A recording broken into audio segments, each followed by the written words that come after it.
experiência da totalidade, assim, porque a ideia dava vontade de ficar assim, às 4 horas.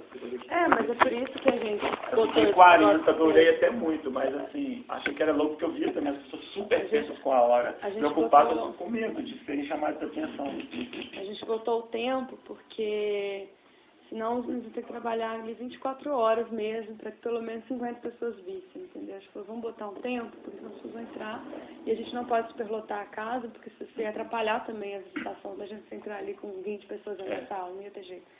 Eu falei, senão ninguém vai ver o trabalho que deu tanto trabalho, a gente precisa de pelo menos algum número de pessoas vejam, essa é a ideia.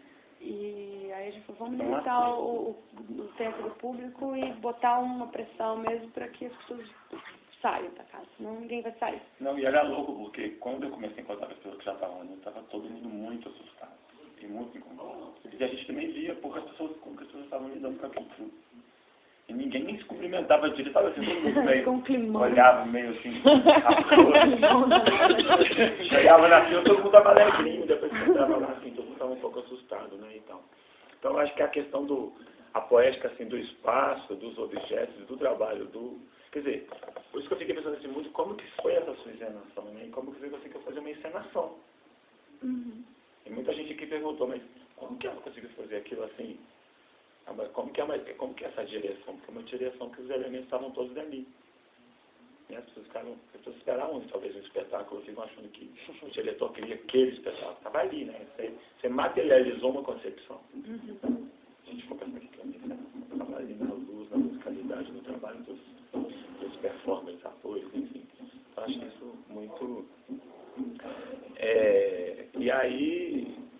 Eu achei que tinha a questão das instalações e pensei também das instaurações, né? Eu lembrei que quando a Sueli Ronick fala do Tunga, porque acho que tinham trabalhos mais de instalação que te pediam uma contemplação e que te chegavam, e tinham trabalhos que os performers instauravam ações. Eu achei isso super interessante. Então, por exemplo, não querendo fazer definições rígidas, mas eram muito instalativos. E era um estático que te provocava também, que era muito bom ver. E tinha, por exemplo, como o da Mariana era mais relacional, o do Fio, aquele trabalho, o do INE. Então eu lembrei muito das instalações e instaurações. Né? A força também, como que a imagem como que as artes plásticas têm teatralidade, né? Desafio também trabalhar. Era muito forte ver essas camadas, por isso que eu falei que cada cômodo tinha uma camada muito rica.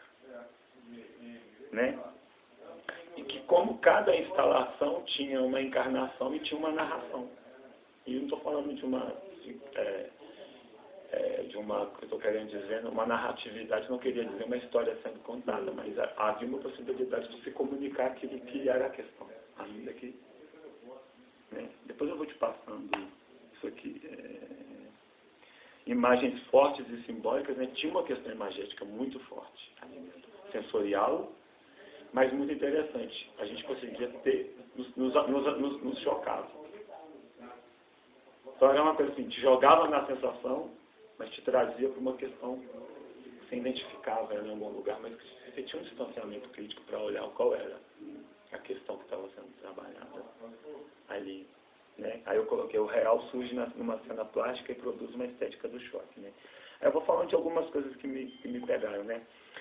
No cômodo, A Dor da Gente Não Sai do Jornal, um deslocamento entre o real e o ficcional. Entre a memória e a presença. Entre o relato lido e o gesto restaurado. O INE lê um depoimento e, de repente, é um corpo que cai, né?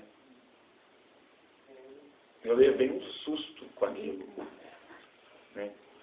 A dor da gente não sai no jornal, mas ali na minha presença uma dor se manifesta e de alguma forma ficcionaliza uma situação vivida todos os dias por jovens negros. Né?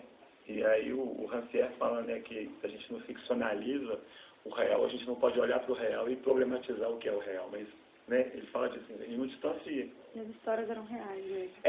E eu achei isso, porque estava lendo, e muito era ele. E um jovem negro. Ele não estava interpretando, então ele me trazia um relato, mas de repente eu levei um susto, porque ele parou o relato, não sei em que horas, eu estava prestando atenção no relato, e parte, quando ele cai, é muito impactante a força daquilo. Né? Então entre uma memória e uma ausência, mas ele faz uma presentificação. Então tem um elemento documental, mas ele não está morrendo, mas ele restaura um gesto ali, né? Um corpo simbólico, um corpo de memória, né?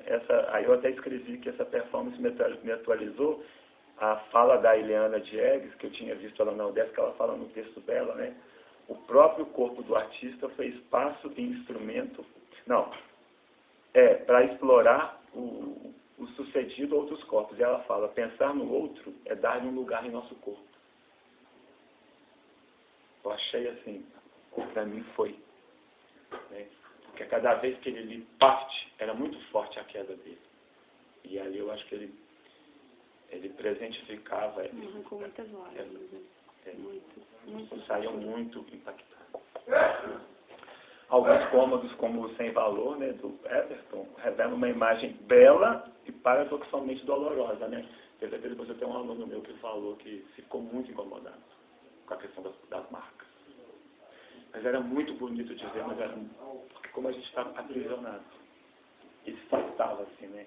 Só assim, era uma imagem. Né? Eu não vi. Chegou uma hora que ficou virou sangue nos olhos. Custei até 11.700. Eu escutava mesmo você falando. Estava baixinho no começo e era quase estático. No final era um movimento quase completo. E algumas quedas no chão também. Mas era na ideia de corpo estático também. Você pegou eles em fase de aquecer. Mas não deixa de... Aí eu coloquei também do Rafael, que eu acho muito forte, né? O corpo sacrificial no açougue, né? O corpo carne vendido no mercado das sensações, o corpo plastificado, fragmentado, bonito, mas ferido e sangrando. Aí esse trabalho do Rafael me problematizou um monte de coisa. Porque para mim tinha uma dupla face, que era... Eu conheço pessoas que falaram que quando viram nem entraram. Já ficaram de justificar. Não, seja pelo sangue, porque se sentiram agredidos. Mas eu entrei e rodei ali. Então é muito interessante porque tem as fotos do Rafael tiradas. Então eu coloquei isso aqui porque para mim foi um problema muito interessante, né? O performer olha para frente e ele está olhando para um outro corpo que é um plástico vazio. Para mim é muito interessante essa imagem, assim. Eu vejo um corpo real todo plastificado, etiquetado, mas ele está de frente para um corpo plástico, vazado, sem alma, né? E aí depois eu ainda vi uma terceira face daquilo, que é a sombra que aquilo provocou, que parecia um corpo torturado, pendurado. Então eu vi três coisas. Então para mim foi muito forte. Mas, para mim, a potência agressiva desse trabalho está nas imagens do ensaio fotográfico produzido e anexado naquela sala. Por quê? Dias antes, Rafael publicou uma imagem no Facebook dele. O que gerou inúmeros comentários, curtidas e elogios para o corpo dele. Mas ali no mundo virtual, como perfil de usuário, era apenas uma imagem muito bonita e sedutora. Mas no contexto espacial da performance, então me chocou, porque quando eu vi aquilo ali, eu não acreditei, né? Para mim foi fácil. Eu tinha visto a imagem. Tal imagem se configurou como uma armadilha para a minha percepção. Teria ele feito isso estrategicamente desejando provocar? Quanto acertou? Eu não tomo café, não. Para compartilhar. Não, a gente vai compartilhar depois. É só pra gente dar uma garrafa cheia dela. Nossa. Vou pegar a xícara da É linda, tá? Obrigada. Eu odeio que me diga. Não.